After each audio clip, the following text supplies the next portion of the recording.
नमस्कार दोस्तों, आपका बहुत बहुत स्वागत है मेरे YouTube चैनल पर। आज सुनेंगे कहानी बिना कुछ कहे।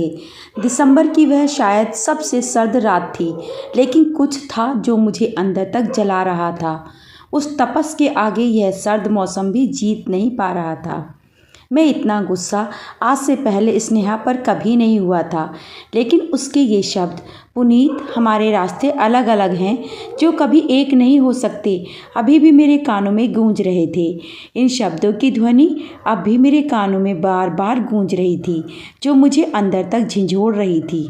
जो कुछ भी हुआ और जो कुछ भी हो रहा था, अगर इन सब में से कुछ बदल सकता तो सबसे पहले उस शाम को बदल देता, जिस शाम आरती का वह फ़ोन आया था। आरती मेरा पहला प्यार थी, मेरी कॉलेज लाइफ का प्यार। कोई अलग कहानी नहीं थी मेरी और उसकी। हम दोनों कॉलेज की फ्रेशर पार्टी में मिले और ऐसे मिले कि परफेक्ट कपल के रूप में कॉलेज में मशहूर हो गए।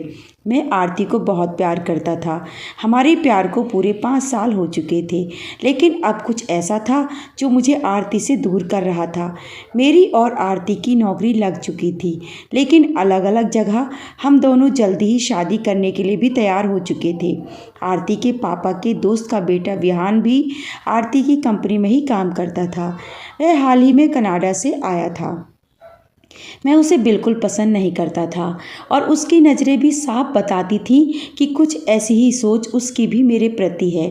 देखो आरती, मुझे तुम्हारे पापा के दोस्त का बेटा विहान अच्छा नहीं लगता। मैंने एक दिन आरती को साफ साफ कह दिया। तुम्हें वह पसंद क्यों नहीं है? आरती ने मुझसे पूछा। उसमें पसंद करने लायक भी तो कुछ खास नहीं है आरती, मैंने सीधी सपाट बात कह दी। तो तुम्हें उसे पसंद करके क्या करना है? यह कहकर आरती हंस दी। मेरे मना करने का उस पर खास फर्क नहीं पड़ा। तभी तो एक दिन वह मुझे बिना बताए विहान के साथ फिल्म देखने चली गई और यह बात मुझे उसकी बहन से पता चली। मुझे छोटी छोटी बातों पर बहुत जल्दी गुस्सा आ जाता है, शायद इसलिए उसने यह बात मुझसे छिपाई। उस दिन मेरी और उसकी बहुत लड़ाई हुई थी और मैंने गुस्से में आकर उसको साफ साफ कह दिया था कि तुम्हें मेरे और अपने उस दोस्त में से किसी एक को चुनना होगा। पुनीत, अभी तो हमारी शादी भी नहीं हुई है और तुमने मुझे मुझे अभी से मुझ पर अपना हुक्म चलाना शुरू कर दिया। मैं कोई पुराने ज़माने की लड़की नहीं हूँ कि तुम कुछ भी कहोगे और मैं मान लूँगी। मेरी भी खुद की अपनी लाइफ है और खुद के अपने दोस्त, जिन्हें मैं तुम्हारी मर्ज़ी से नहीं बदलूँगी। सीधे तौर पर ना सही, लेकिन कहीं ना कहीं उसने मेरे और विहान में से विहान की तरफदारी कर मुझे एहसास करा दिया कि वह उससे अपनी दोस्ती बनाए रखेगी। आरती और मैं हम उम्र थे। उसका और मेरा व्यवहार भी बिल्कुल एक जैसा था। मुझे लगा कि अगले दिन आरती खुद फ़ोन करके माफ़ी मांगेगी और जो हुआ उसको भूल जाने को कहेगी, लेकिन मैं गलत था। आरती की उस दिन के बाद से विहान से नज़दीकियाँ और बढ़ गईं। मैंने भी अपनी ईगो को आगे रखते हुए कभी उससे बात करने की कोशिश नहीं की और उसने भी बिल्कुल ऐसा ही किया। उसको लगता था कि मैं टिपिकल मर्दों की तरह उस पर अपना फैसला थोप रहा हूँ, लेकिन मैं उसके लिए अच्छा सोचता था और मैं नहीं चाहता था कि जो लोग अच्छे नहीं हैं वे उसके साथ रहें। एक दिन उसकी सहेली ने बताया कि उसने साफ कह दिया है कि जो इंसान उसको समझ नहीं सकता, उसकी भावनाओं की कद्र नहीं कर सकता, वह उसके साथ अपना जीवन नहीं बिता सकती। आरती और मेरे रास्ते अब अलग अलग हो चुके थे। मैं उसे कुछ समझाना नहीं चाहता था और वह भी कुछ समझना नहीं चाहती थी। मुझे बस हमेशा यह उम्मीद रहती थी कि अब उसका फ़ोन आएगा और एक माफ़ी से सब कुछ पहले जैसा हो जाएगा। लेकिन शायद कुछ चीज़ें बनने के लिए बिगड़ती हैं और कुछ बिगड़ने के लिए बनती हैं। हमारी कहानी तो शायद बिगड़ने के लिए ही बनी थी। 5 साल का प्यार और साथ सब कुछ खत्म सा हो गया था। मेरे घर में अब मेरे रिश्ते की बात चलने लगी थी, लेकिन किसी और लड़की से। माँ मुझे रोज़ नए नए रिश्तों के बारे में बताती थी, लेकिन मैं हर बार कोई ना कोई बहाना या कमी निकाल कर मना कर देता था। मुझे भीड़ में भी अकेलापन महसूस होता था। सबसे ज़्यादा तकलीफ़ जीवन के वो पल देते हैं जो एक समय सबसे ज़्यादा खूबसूरत होते हैं। वे जितने मीठे पल होते हैं, उनकी यादें भी उतनी ही कड़वी होती हैं। धीरे धीरे वक्त बीतता गया। मेरे साथ आज भी बस आरती की यादें थी। मुझे क्या पता था आज मैं किसी से मिलने वाला हूँ। आज मैं स्नेहा से मिला। हम दोनों की मुलाकात मेरे दोस्त की शादी में हुई थी। स्नेहा आरती की चचेरी बहन थी। साधारण नैन नक्श वाली स्नेहा शादी में बिना किसी की परवाह किए सबसे ज़्यादा डांस कर रही थी। 21-22 साल की वह लड़की हरकतों से एकदम 10-12 साल की बच्ची लग रही थी। बेटा, तुम्हारी गाड़ी में जगह है? मेरे जिस दोस्त की शादी थी उसकी मम्मी ने आकर मुझसे पूछा। हाँ आंटी, क्यों? मैंने पूछा। तो ठीक है, कुछ लड़कियों को तुम अपनी गाड़ी में ले जाना। दरअसल बस में बहुत लोग हो गए हैं, तुम घर के हो तो तुमसे पूछना ठीक समझा। सजी धजी 3 लड़कियां मेरी कार में पीछे की सीट पर आकर बैठ गईं। एक मेरे बराबर वाली सीट पर आकर बैठ गई। मेरे ये कहने से पहले कि सीट बेल्ट बांध लो, उसने बड़ी फुर्ती से बेल्ट बांध ली। वे सब अपनी बातों में मशगूल हो गईं।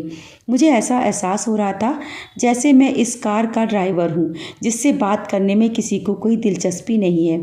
तभी स्नेहा ने मुझसे पूछा, आप रजत या के दोस्त हैं ना? जी, मैंने बस इतना ही उत्तर दिया। ना तो इससे ज़्यादा हमारी कोई और बात हुई और ना ही मुझे कोई दिलचस्पी थी। आजकल के हाईटेक युग में जिससे आप सामने आमने बैठे हों बात करने से हिचकें, उसके लिए टेक्नोलॉजी के ने एक नया नुस्खा कायम किया है जो आज के समय काफ़ी कारगर है, और वह है चैटिंग। स्नेहा ने मुझे फेसबुक पर रिक्वेस्ट भेजी और मैंने भी स्वीकार कर ली। हम दोनों धीरे धीरे अच्छे दोस्त बन गए। बातों बातों में उसने मुझे बताया कि उसे अपने कॉलेज के सेमिनार में एक प्रोजेक्ट बनाना है। मैंने कहा, तो ठीक है, मैं तुम्हारी मदद कर देता हूँ। इतने सालों बाद मैंने उसके लिए दोबारा पढ़ाई की थी, उसका प्रोजेक्ट बनवाने के लिए। कभी वह मेरे घर आ जाया करती तो कभी मैं उसके घर चला जाता। दरअसल वह अपने कॉलेज की पढ़ाई की वजह से रजत के घर पर ही रहती थी। जब भी वह प्रोजेक्ट बनवाने के लिए आती तो बस बोलती ही जाती थी। मेरे से बिल्कुल अलग थी वह। एक दिन बातों बातों में उसने पूछा, आपकी कोई गर्लफ्रेंड नहीं है?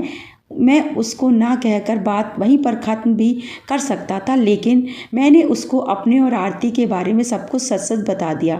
ओह, स्नेहा ने दुख जताते हुए कहा। मुझे सच में बहुत दुख हुआ यह सब सुनकर। क्या तब से आप दोनों की एक बार भी बात नहीं हुई? स्नेहा ने पूछा। मैंने गहरी सांस लेते हुए कहा, नहीं, और अब करनी भी नहीं है। यह कहकर हम दोनों प्रोजेक्ट बनाने में लग गए। आज जब स्नेहा आई तो कुछ बदली बदली सी लग रही थी। आते ही ना तो उसने जोर से आवाज़ लगाकर डराया और ना ही हंसी। मैंने पूछा, सब ठीक तो है ना? वह बोली, कुछ बताना था आपको। आप मुझे बताना कि सही है गलत। हम अच्छे दोस्त बन गए थे। मैंने उससे कहा, हाँ हाँ ज़रूर, क्यों नहीं, बोलो। उसने एक गहरी सांस लेते हुए कहा, मुझे किसी से प्यार हो गया है। मैंने कहा, कौन है वह और क्या वह भी तुमसे प्यार करता है? उसने कहा, मालूम नहीं। ओह, तुम्हारे ही कॉलेज में है क्या? मैंने पूछा। नहीं, उसने बस छोटा सा जवाब दिया। वह मेरा दोस्त है जो मुझसे 7 साल बड़ा है। उसकी पहले एक गर्लफ्रेंड थी लेकिन अब नहीं है। उसको गुस्सा भी बहुत जल्दी आता है।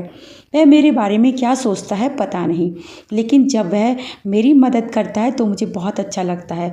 उसका नाम, यह कहकर वह रुक गई।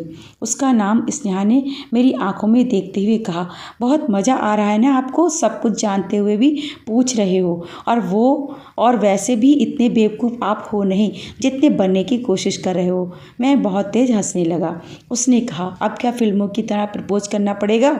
मैंने कहा, नहीं नहीं, उसकी कोई ज़रूरत नहीं है। ये जानते हुए कि मैं उम्र में तुमसे 7 साल बड़ा हूँ और मेरे जीवन में तुमसे पहले कोई और थी, तब भी। हाँ, और उसको सब पता है। उसी के कहने पर मैं यहाँ तुमसे मिलने आया हूँ। क्या तुम उसे भी उतना ही प्यार करते हो जितना मुझे करते थे? क्या तुम उसको मेरी जगह दे पाओगे? मैं शांत रहा। मैंने धीरे से कहा, हाँ, वह मुझे बहुत प्यार करती है। ओह, तो इसलिए तुम मुझसे दूर जाना चाहते हो? मुझसे ज़्यादा खूबसूरत है क्या वह? आरती। मैं गुस्से में वहाँ से उठकर चल दिया। मुझे लग रहा था कि अब वह वापस क्यों आई है। अब तो सब ठीक होने जा रहा था। उस रात मुझे नींद नहीं आई। एक तरफ वह थी जिसको मैंने बहुत प्यार किया था, और दूसरी तरफ वह जो मुझको बहुत प्यार करती थी। स्नेहा पर बहुत गुस्सा आ रहा था। आरती, इस समय मेरा बात करने का बिल्कुल मन नहीं है। मैं तुमसे बाद में बात करता हूँ। मेरे फ़ोन रखने से पहले आरती बोली, क्यों, क्या हुआ? आरती, मैं स्नेहा को लेकर पहले से ही बहुत परेशान हूँ। मैंने कहा, वह अभी भी बच्ची है, शायद इन सब बातों का मतलब नहीं जानती, इसलिए कह दिया होगा। उसके इतना कहते ही मैंने फ़ोन रख दिया और उसी समय स्नेहा के घर के लिए निकल गया। मैंने स्नेहा के घर पहुँचकर स्नेहा से कहा, सिर्फ एक बार मेरी खुशी के लिए बाहर आ जाओ। स्नेहा ना नहीं कर पाई और मुझे पता था कि वह ना कर भी नहीं सकती, क्योंकि बात मेरी खुशी की जो थी। स्नेहा की आंखों में आंसू थे। मैंने स्नेहा को गले लगा लिया और कहा, पगली, मेरे लिए इतना बड़ा बलिदान करने जा रही थी? स्नेहा ने चौंक कर मेरी तरफ देखा। तुम उसे झूठ बोलने की कोशिश भी नहीं कर सकती। अब यह तो बताओ कि आरती ने क्या कहा तुमसे मिलकर? स्नेहा ने रोते हुए कहा, आरती ने कहा कि अगर मैं तुमसे प्यार करती हूँ और तुम्हारी खुशी चाहती हूँ, मैं तुमसे कभी ना मिलूं, क्योंकि तुम्हारी खुशी उसी के साथ है। यह कहकर स्नेहा फूट फूट कर रोने लगी। मैंने उसका हाथ अपने हाथ में लेते हुए कहा, ओ मेरा बच्चा, मेरे लिए इतना बड़ा बलिदान करना चाहता था? इतना प्यार करती हो तुम मुझसे? उसने एक छोटे बच्चे की तरह कहा, इससे भी ज़्यादा। मैंने उसको हंसाने की कोशिश करते हुए कहा, कितना ज़्यादा? वह मुस्कुरा दी। लेकिन तुम्हें कैसे पता चला कि वह मुझसे मिली? क्या उसने तुम्हें बताया? नहीं, मैंने कहा। फिर? स्नेहा ने पूछा। मैंने जोर से हंसते हुए कहा, उसने तुम्हें बच्ची बोला इसलिए। इतने में ही मेरा फ़ोन दोबारा बजा। वह आरती का फ़ोन था। मैंने अपने फ़ोन को काट कर मोबाइल स्विच ऑफ कर दिया और स्नेहा को गले लगा लिया। बिना कुछ कहे मेरा फ़ैसला आरती तक पहुंच गया था। दोस्तों, ये थी आज की कहानी। आपको कैसी लगी कमेंट करके ज़रूर बताइएगा, और इसी तरह की नई नई कहानियों के लिए मेरे चैनल को भी सब्सक्राइब कर लें। वीडियो को लाइक और शेयर भी ज़रूर कीजिएगा। कहानी सुनने के लिए आपका बहुत बहुत धन्यवाद।